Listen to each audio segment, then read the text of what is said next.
India মুক্ত পৃথিবী, আমরা চাই, সবাই স্লোগানটা তুলুন, তারা মুসলিম মুক্ত ভারত চায় আর আমরা ইন্ডিয়া মুক্ত পৃথিবী চাই। এটা আমাদের স্লোগান হওয়া উচিত বাংলাদেশের প্রতিটি মানুষের, প্লাস বিশ্বের যত মুসলিম দেশ আছে সবার এই একটা স্লোগান হওয়া উচিত বলে আমি মনে করি। এই সফলতা শুধু পাকিস্তানের নয়, মুসলিম বিশ্বের সফলতা। এই বিশ্বাসে আমরা এগিয়ে যেতে চাই। আজকে যদি পাকিস্তান এই দুঃসাহসী এর প্রতিবাদ না করত, ভারত আগ্রাসী হতো। শুধু আগ্রাসিত হতো না পাকিস্তানের ওপর, আগ্রাসিত হতো এই দক্ষিণ এশিয়ার উপর, বাংলাদেশের উপর।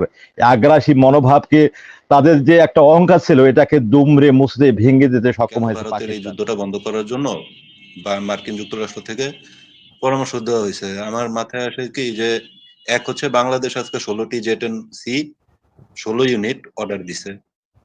দ্বিতীয়ত রাফালের পড়ে যাওয়ার ফলে চীনের মার্কেট গ্রো হচ্ছে, যে এটা প্রথম কারণ।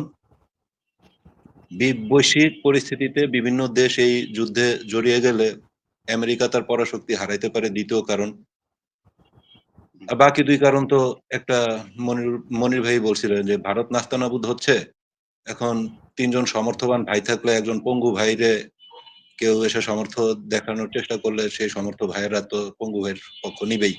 তো ভারত নাস্তানাবুদ হচ্ছে। আর চতুর্থত এই যে পাকিস্তান মুসলিম রাষ্ট্র, যার ফলে বা আমেরিকা বৈশ্বিক পরিস্থিতিতে মুসলমানদের মানে এগিয়ে দিতে তো তাদের স্ববিরোধী নীতির।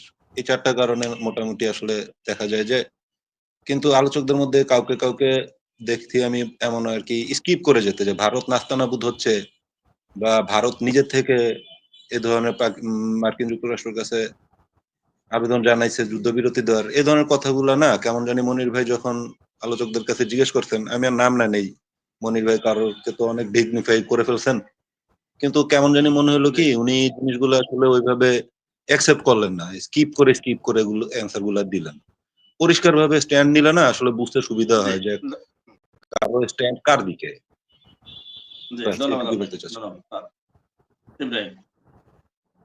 ইব্রাহিম আনমিউট করেন ভাই। আসসালামু আলাইকুম।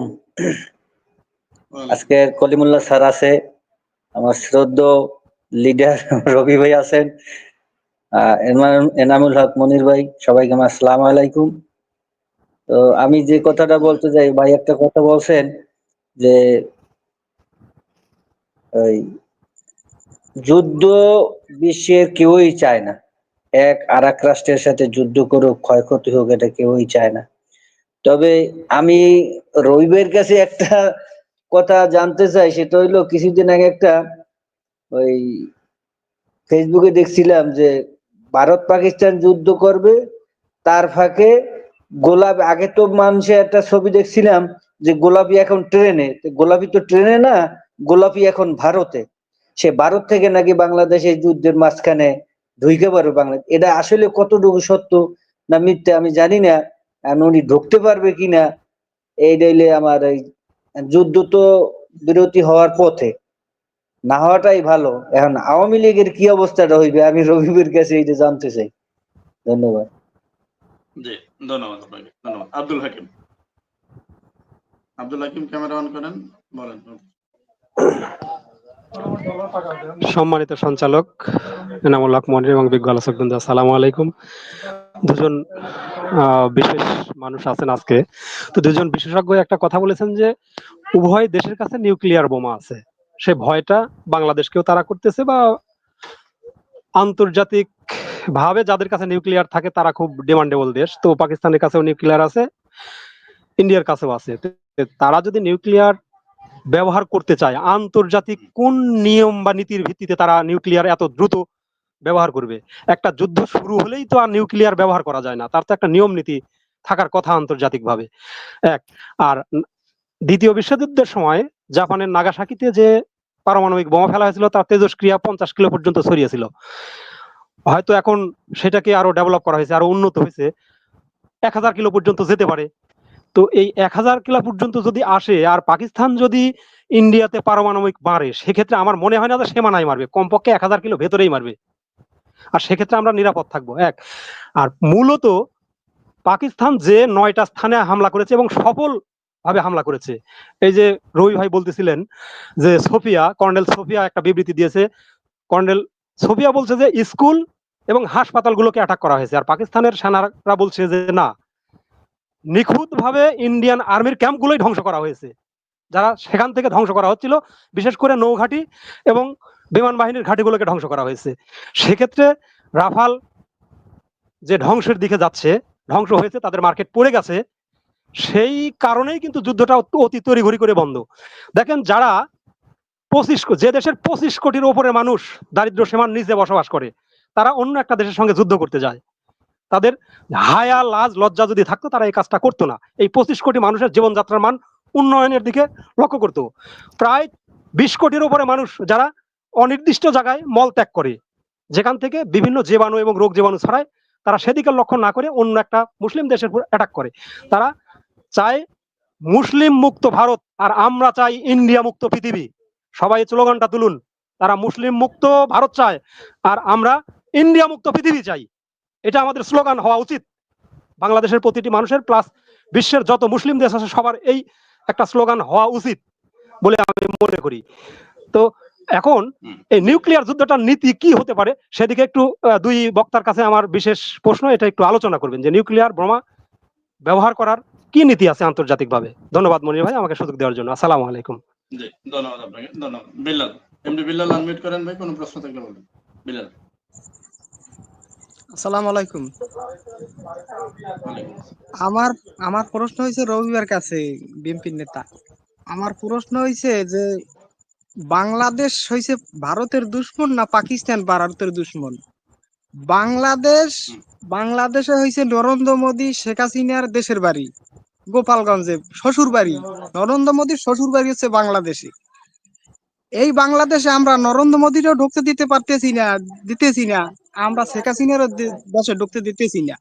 তাহলে আমি রবিবের কাছে আমার প্রশ্ন যে ভারতের উপরে তার এই যে পাকিস্তানের যে হামলা যে চালাইলো, তাহলে হামলা চালাইয়া দুই পক্ষই তো মোটামুটি আপনার ক্ষতিগ্রস্ত হইলো, ঠিক আছে। বাংলাদেশ তার ভিতরে কিছু, বাংলাদেশে যে আক্রমণ করবে না তার বিশ্বাসটা কি? কেননা পাকিস্তানের যে বড় দুশ্মন হয়েছে বাংলাদেশ, পাকিস্তানের চেয়ে বড় দুশ্মন। কেননা তারা হয়েছে পাকিস্তান মুসলমান নামে দুশ্মন, ভারতের কাছে মুসলমান নামে, আর আমরা হয়েছি তার শ্বশুর বাড়ি, নরেন্দ্র মোদীর শ্বশুর বাড়ি এলাকার লোক, নরেন্দ্র মোদীর দেশের লোক আমরা। তাইলে নরেন্দ্র মোদী যে আমাদেরকে ওইরকম একটা ভুয়ো বুঝাইয়া যে হামলা করছে, ওই বর্ডার গার্ডে একটা মার্ডার করিয়া বা করিয়া আমাকে যে ফাঁসাইয়া দেবে না, আমাদের উপরে হামলা চালাইবে না, তার বিশ্বাসটা কি? এইটা আমার তার কাছে জানার ইচ্ছা আছে। জি, ধন্যবাদ।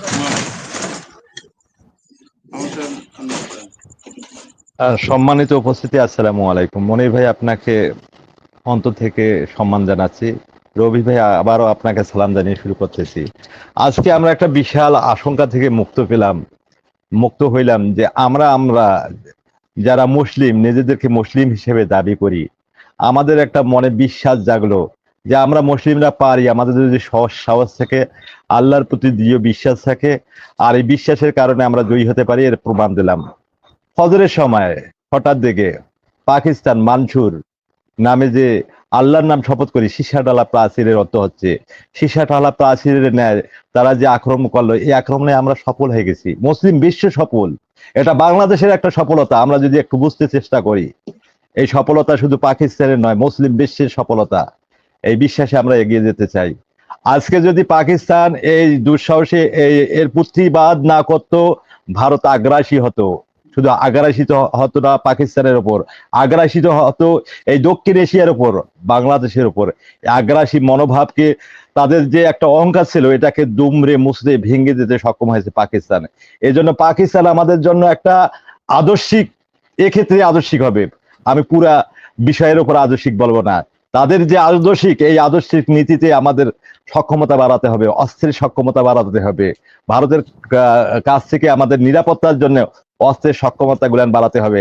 আমাদের এর থেকে শিক্ষা নিতে হবে। এই শিক্ষাগুলানকে কাজে লাগিয়ে আমরা বাংলাদেশিরা নিজেদের উপর দাঁড়িয়ে পড়বো, নিজেদের উপর আত্মনির্ভরশীল হব। এই জিনিসগুলান আমাদের শিক্ষা দিল। মনির ভাই, একটা কথা বলি, এরপর দেখবেন পাকিস্তান ধীরে ধীরে ভারতকে ছাড়িয়ে যাচ্ছে সব দিক থেকে, অর্থনৈতিক, সামাজিকতা এবং সর্ববিষয়ে, এবং যদি একটু হিসাব নিকাশ করেন, আন্তর্জাতিক মানের অস্ত্র তারা তৈরি করবে। পাকিস্তান এখন অনেকটা এগিয়ে যাবে। এটা পাকিস্তানের একটা সম্মান ছিল, আমাদেরও একটা প্রাপ্তি ছিল।